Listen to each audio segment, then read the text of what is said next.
Hello दोस्तों, स्वागत है आपका हमारे यूट्यूब चैनल सबसे अनोखा सेंटर में। हम लोग अध्याय 8 के एग्जाम्पल उदाहरण को हल कर रहे थे और इस वीडियो में हम उदाहरण 2 को हल करेंगे। देखिएगा उदाहरण क्या है हमारा। दर्शाइए कि एक समचतुर्भुज के विकर्ण परस्पर लंब होते हैं। हमें सिद्ध करना है जो हमारे पास में ABCD समचतुर्भुज है उसकी जो ये विकर्ण है ये परस्पर समकोण यानी कि 90 अंश पर प्रतिच्छेद करते हैं। ठीक है, तो 90 अंश पर प्रतिच्छेद करते हुए सिद्ध करने के लिए हमारे पास में 4 कोण बन रहे हैं। हम किसी एक कोण को 90 अंश का दिखा देंगे तो हमारा सिद्ध हो जाएगा कि जो विकर्ण हैं वो हमारे समकोण पर प्रतिच्छेद करते हैं। ठीक है, तो देखिएगा पहले यहाँ पर हम लिखेंगे दिया, और दिया में हमें जो बताया जा रहा है उसे हम लोग लिख लेंगे।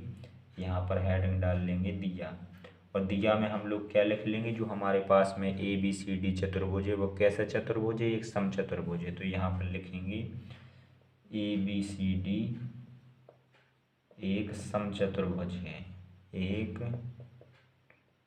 समचतुर्भुज है।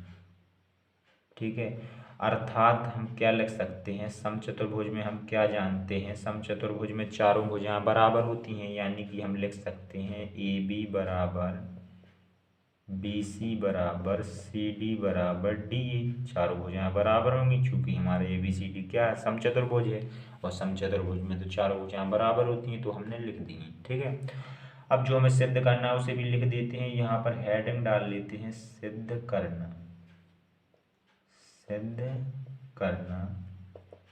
सिद्ध करना में हमने आपको बताया 4 कोण हमारे पास में बन रहे हैं इन विकर्णों से, तो किसी एक कोण को हम कहते हैं 90 अंश का सिद्ध करेंगे। तो हम मान लेते हैं जहाँ ये प्रतिच्छेद करते हैं ये O पर प्रतिच्छेद करते हैं, और कोण AOD को हम 90 अंश का सिद्ध कर देंगे। किसी भी कोण को 90 अंश का सिद्ध कर सकते हैं। ठीक है, तो यहाँ पर हम मान लेंगे कोण AOD बराबर हमें 90 अंश सिद्ध करना है। ठीक है, कोण AOD बराबर हम 90 अंश सिद्ध कर देंगे तो हम कह सकते हैं अर्थात जो हमारे विकर्ण हैं, विकर्ण AC और BD, विकर्ण AC तथा BD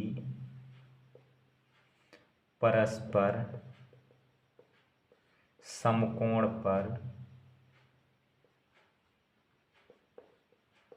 समकोण पर, समकोण पर यानी कि लंब, समकोण को क्या कहते हैं, लंब, समकोण पर प्रतिच्छेद करते हैं, करते हैं। ठीक है, यहाँ आप लोग कंफ्यूज मत होइएगा, परस्पर लंब होते हैं, लंब का मतलब ही समकोण होता है। ठीक है ना, देखिएगा अब हम लोग यहाँ पर हेडिंग डालेंगे उपपत्ति, उपपत्ति, और यहाँ से हम क्या करेंगे, हम किन्हीं 2 त्रिभुजों को ले लेंगे पास वाले, कोई भी 2 त्रिभुज हम पास वाले ले लेंगे। तो यहाँ पर हम त्रिभुज AOD और त्रिभुज COB, इन 2 त्रिभुजों को ले लेते हैं, नहीं पास वाले लेना है ना। ठीक है, तो हम AOD और BOA इन दोनों त्रिभुजों को ले लेंगे। ठीक है, कोई पास वाले त्रिभुज लेने हैं तो यहाँ पर हम लिखेंगे त्रिभुज AOD तथा त्रिभुज BOA, में इन दोनों त्रिभुजों में हम क्या करेंगे, इन दोनों त्रिभुजों को हम सर्वांगसम दिखाएंगे। सर्वांगसम दिखाने के लिए हमें दोनों त्रिभुजों के 3 पार्ट बराबर दिखाने होंगे। तो देखिएगा दिखाते हैं, हम क्या बराबर दिखा सकते हैं, हमें पता है कि जो ये हमारी AD है ये AB के बराबर होगी। भाई कैसे पता है, ये यहाँ पर देखिएगा चारों भुजाएं बराबर दी गई हैं इस चतुर्भुज की, और ये दोनों इस चतुर्भुज की तो भुजाएं हैं, यानी कि ये दोनों क्या होंगी, हमारी बराबर हो जाएंगी। तो हमें एक चीज़ मिल गई, AD बराबर हो जाएगी हमारी AB, और यहाँ पर लिख देंगे क्या, दिया, चूंकि हमें समचतुर्भुज दिया गया है और हमने उससे ये चारों भुजाएं बराबर की थी तो यहाँ पर लिख देंगे दिया है। और हम क्या बराबर कर सकते हैं, ठीक है, और देखिएगा, और हम OD बराबर कर सकते हैं OB। ये भाई कैसे कर सकते हैं, हम जानते हैं कि ये समचतुर्भुज और समचतुर्भुज के जो विकर्ण होते हैं वो परस्पर समद्विभाजित करते हैं, यानी कि विकर्ण के जो 2 भाग बनते हैं वो कैसे होते हैं, बराबर होते हैं। ये भी कैसे होंगे, बराबर होंगे। ठीक है, तो हम ये त्रिभुज लिए हैं तो हम कह सकते हैं जो ओ डी होगा वो उस ओ बी के बराबर होगा। तो यहाँ पर हम दूसरी चीज़ लिख देंगे, जो हमारा ओ डी है वो हमारा ओ बी के बराबर होगा। यहाँ पर लिख देंगे क्यों बराबर होगा, यहाँ पर कारण लिखेंगे, समान समचतुर्भुज के विकर्ण, समचतुर्भुज के विकर्ण परस्पर समद्विभाजित करते हैं, समद्विभाजित करते हैं। इसलिए हमने ओ डी बराबर क्या कर दिया, ओ बी। ठीक है, दो पार्ट हमने दोनों त्रिभुजों के बराबर दिखा दिए। और देखिएगा हम ओ ए को ओ ए के बराबर दिखा सकते हैं। ठीक है, क्यों दिखा सकते हैं, क्योंकि जो ओ ए है ये दोनों त्रिभुजों को बना रहा है। ठीक है, ओ ए है दोनों त्रिभुजों को बना रहा है, तो दोनों त्रिभुजों के लिए उसका मान बराबर होगा, क्योंकि भुजा तो एक ही है। तो यहाँ पर हम तीसरा पार्ट लिख सकते हैं, ओ ए बराबर ओ ए, और ये दोनों में मिल रहा है, चूंकि दोनों के लिए है तो यहाँ पर लिख देंगे उभयनिष्ठ है, उभयनिष्ठ। हमने दोनों त्रिभुजों के तीन पार्ट बराबर दिखा दिए। अब हम कह देंगे अतः त्रिभुज ए ओ डी सर्वांग समत्रिभुज बी ओ ए, ये दोनों त्रिभुज हमारे सर्वांग सम हो गए। कौन से नियम से हो गए, नियम और देख लेते हैं। हमने इस वाले त्रिभुज की तीनों भुजाएं दूसरे त्रिभुज की तीनों भुजाओं के बराबर दिखाई, यानी कि ऐसे नियम से ये सर्वांग सम हुए हैं जिसमें तीनों भुजाएं होती हैं। तो हमारी तीनों भुजाएं किस नियम में होती हैं, एस एस एस में, चूंकि एस का मतलब भुजा होता है, एस एस एस सर्वांग समता से, सर्वांग समता नियम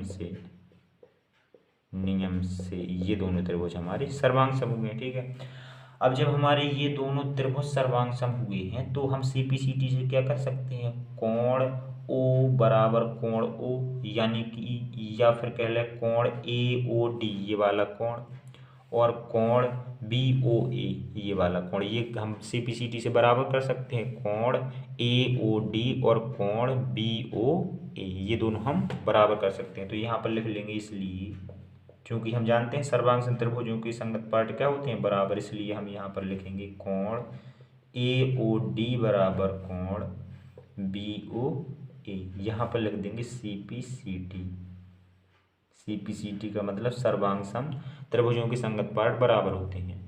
अब देखिएगा ये दोनों कोण हमने बराबर दिखा दिए। अब आगे देखिएगा क्या करने वाले हैं, जो ये दोनों कोण हैं हम जानते हैं एक रेखा एक भुजा एक विकर्ण पर बन रहे हैं। ठीक है, ये एक रेखा पर बन रहे हैं, कह लो एक रेखा खंड पर बन रहे हैं ये दोनों कोण, और हम जानते हैं एक रेखा खंड पर जितने भी कोण बनते हैं उनका सभी का योग कितना होता है, 180 अंश। तो इन दोनों कोणों का योग कितना हो जाएगा, 180 अंश। तो इन दोनों कोणों को जोड़ देंगे, ये वाला कोण है हमारा ए ओ डी, तो यहाँ पर लिखेंगे कोण ए ओ डी और प्लस कोण बी ओ ए, बी ओ ए बराबर इनका योग कितना होगा, 180 अंश। यहाँ पर लिख देंगे रैखिक युग्म, यानी कि एक रेखा पर दो कोण बन रहे हैं, युग्म बन रहा है रेखा पर। ठीक है, रैखिक युग्म, इसलिए हमने इन्हें जोड़ कर क्या कर दिया, 180 अंश कर दिया। अब देखिएगा हमें ए ओ डी बराबर 90 अंश सिद्ध करना है, तो ए ओ डी को तो ज्यों का त्यों रहने देंगे, ए ओ डी को ज्यों का त्यों रहने देंगे, प्लस बी ओ ए की जगह पे कितना रख देंगे, बी ओ ए की जगह पे हम ए ओ डी रख सकते हैं। तो हमने ये ओ डी रख दिया और बराबर में हमारा 180 अंश है, तो हमने 180 अंश रख दिया। ये दोनों जुड़ जाएंगे तो यहाँ पर हो जाएगा दो कोण ए ओ डी बराबर 180 अंश, और जो ये दो है ये हमारे 180 के भाग में चला जाएगा और हम भाग लगा देंगे 180 में 2 से, तो हमारा आ जाएगा कोण ए ओ डी बराबर 90। और देखिएगा यही चीज़ तो हमें सिद्ध करनी थी, कोण ए ओ डी बराबर 90। ठीक है, जब हम ये दिखा देते हैं तो फिर हम क्या कह सकते हैं, विकर्ण जो हमारे ये सी बी डी है परस्पर समकोण पर प्रच्छेद करते हैं, या फिर कह लें परस्पर लंब होते हैं। ठीक है, तो यहाँ पर अब हम लिख सकते हैं, अर्थात जब हमें कोण ए ओ डी बराबर 90 पता चल गया तो हम लिख सकते हैं, अर्थात विकर्ण ए सी तथा बी डी, ए सी तथा बी डी परस्पर लंब होते हैं, कुछ भी लिख सकते हैं, लंब होते हैं, समकोण पर प्रच्छेद करते हैं, इति सिद्धम, यही तो हमें सिद्ध करना था। तो इस प्रकार से हमारा दूसरा उदाहरण भी कंप्लीट हो जाता है। चलिए मिलते हैं अगली वीडियो में।